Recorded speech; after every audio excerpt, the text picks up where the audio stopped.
Hello students, I am Shivam Sahu. आज जो हम बात करने वाले हैं एक्सरसाइज 3.2 में question number 6, 7th, 8th, 9th and 10th question की यहाँ पर बात करने वाले हैं। Okay, it is very important question from the exam point of view, तो आप थोड़ा ध्यान से समझिएगा इन क्वेश्चनों को।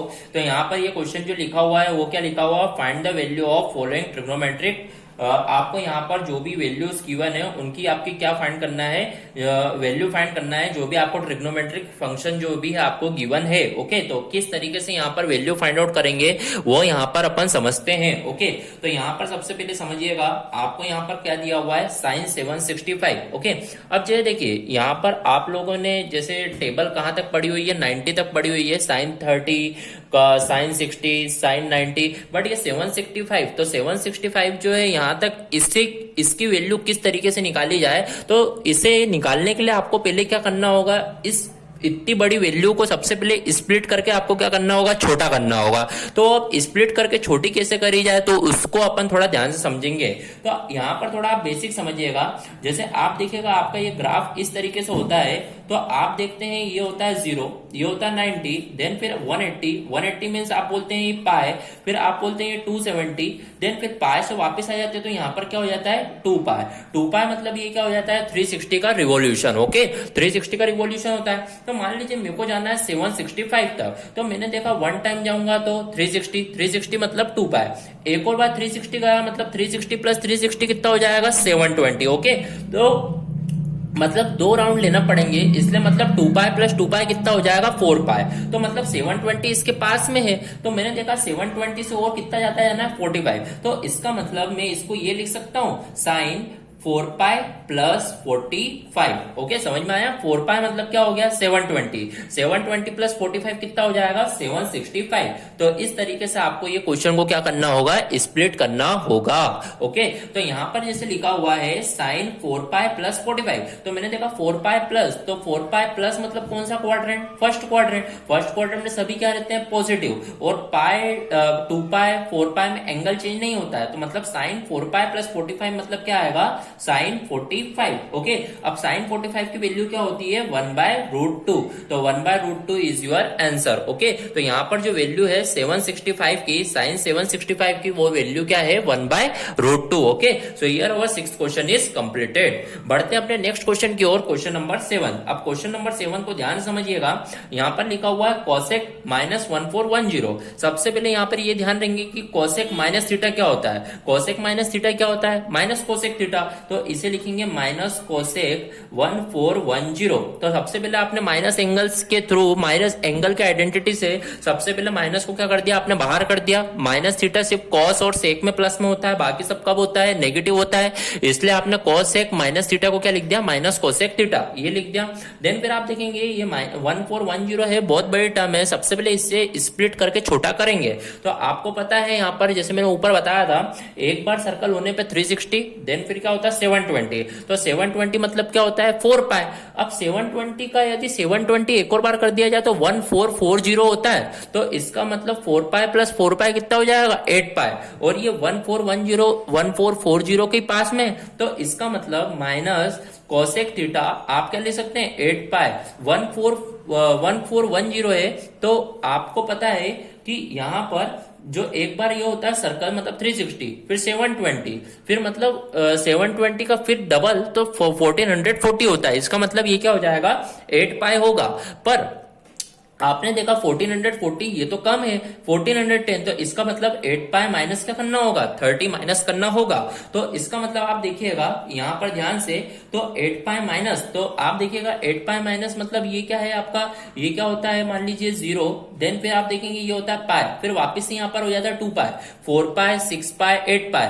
ओके, तो यहाँ पे 8 पाई, तो 8 पाई माइनस, माइनस मतलब ये कौन सा क्वाड्रेंट है, 4th क्वाड्रेंट। तो ऑल स्टूडेंट टेक कॉपी, मतलब यहाँ पे क्या रहता है, कॉपी मतलब कॉस और सेक पॉजिटिव रहता है, तो कोसेक जो रहेगा वो क्या रहेगा, यहाँ पर नेगेटिव रहेगा।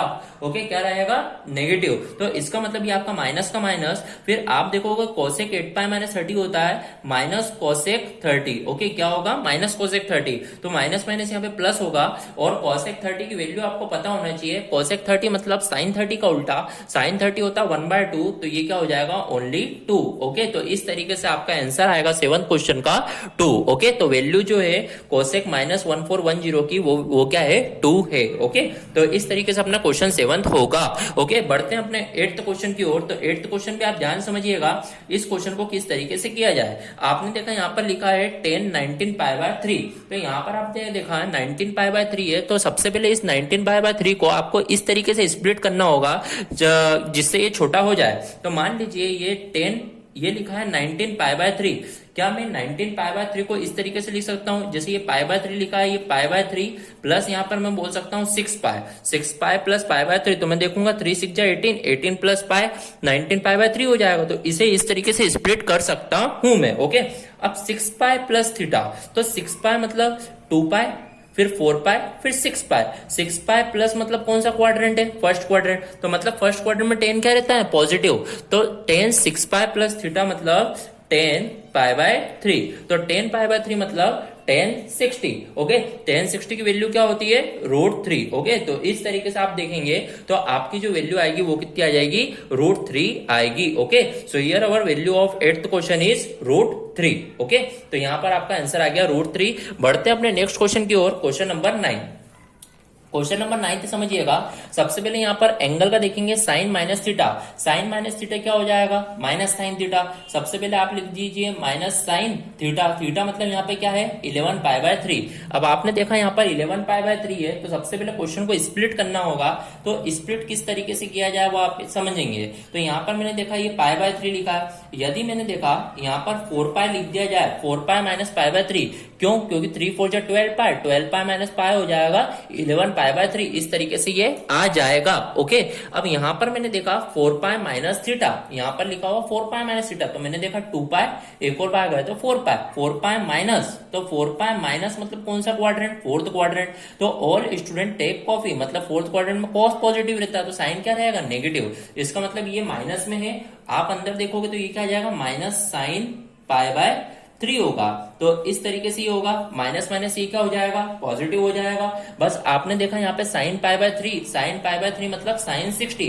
तो यहाँ पर आपको पता होना चाहिए साइन 60 की जो वैल्यू होती है वो कितनी होती है, √3/2। तो इस तरीके से आप देखेंगे तो यहाँ पर 9th क्वेश्चन की जो वैल्यू आएगी वो कितनी आ जाएगी, √3/2। Okay, so here our 9th question is completed. बढ़ते हैं अपने अगले क्वेश्चन 10th क्वेश्चन की ओर। 10th क्वेश्चन यहाँ पर लिखा हुआ है कॉट -15 π/4। ओके, ये लिखा हुआ है अपना नेक्स्ट क्वेश्चन। तो यहाँ नेक्स्ट क्वेश्चन में आप देखिएगा सबसे पहले माइनस एंगल का कंसेप्ट है यहाँ पे। तो कॉट माइनस थीटा क्या होता है, यहाँ पर माइनस कॉट थीटा। तो यहाँ पे माइनस कॉट थीटा मतलब 15 π/4 आपको इस तरीके से लिखना होगा। तो आपने यहाँ पर लिख दिया। अब आपने देखा इसको क्या करना होगा, आपको स्प्लिट करना होगा। तो स्प्लिट किस तरीके से आप करेंगे, ये आप देखो माइनस कॉट आपने लिख दिया। देन फिर स्प्लिट करने के लिए आप देखोगे यहाँ पर मान लीजिए यहाँ पे π/4 लिख दिया। अब मैंने देखा 4 4 या 16 माइनस, तो यहाँ पर आपको क्या करना होगा, 4 π माइनस π/4 करना होगा, क्योंकि 4 4 या 16, 16 π माइनस π कितना हो जाएगा, 15 π/4। अब इस तरीके से आप देखेंगे 4 π माइनस थीटा, तो 4 π माइनस मतलब ये 2 π, फिर एक और π है 4 π। 4 π माइनस मतलब ये कौन सा quadrant, fourth quadrant. Fourth quadrant में क्या पॉजिटिव रहता है, all student take coffee. Coffee मतलब कॉस, कॉस और सेक मतलब कॉट का में रहता है, नेगेटिव। इसका मतलब ये माइनस का ये वाला माइनस, देन ब्रैकेट में आप लिख दीजिए ये क्या आ जाएगा, माइनस कॉट π/4 आएगा। ओके, तो इस तरीके से आप देखेंगे माइनस माइनस ये प्लस हो जाएगा और π/4 मींस कॉट 45। तो यहाँ पर आपको जो वैल्यू फाइंड आउट करनी है वो किसकी करनी है, कॉट 45 की। तो यहाँ पर आप देखेंगे कॉट 45 की जो वैल्यू होगी वो कितनी होगी, 1 होगी। ओके, तो इस तरीके से 10th की जो वैल्यू आएगी वो कितनी आएगी, 1 आएगी। Okay, so here our question number 6, 7th, 8th and 9th and 10th of exercise 3.2 is completed. If any doubt then comment in a comment box. Okay, thank you.